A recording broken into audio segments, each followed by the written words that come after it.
Che bello, Cristian. Sì, anche buon. Spero bene, era. Fatto come? Questo è un risotto fatto con thai rosso e asiago dolce.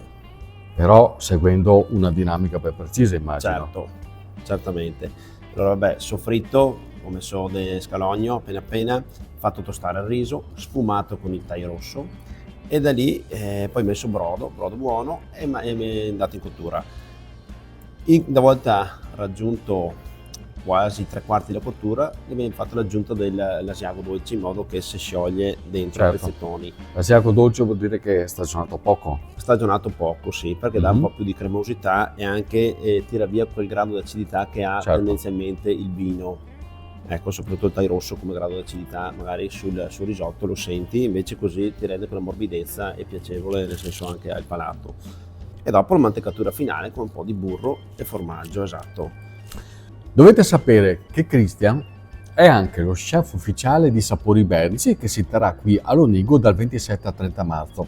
Ma non solo, sarà uno dei 2 antagonisti di una sfida che abbiamo messo in piedi tra thai rosso e asiago dolce, e sarà lui, il cuoco, e riso bellone nano IGP di Isola della Scala con amarone e monteveronese con la riseria Melotti.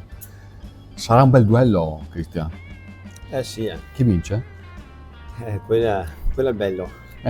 Vedremo un po', sono proprio curioso, anche perché sarò lì in mezzo con un altro ospite, ma vi dirò tutto per tempo.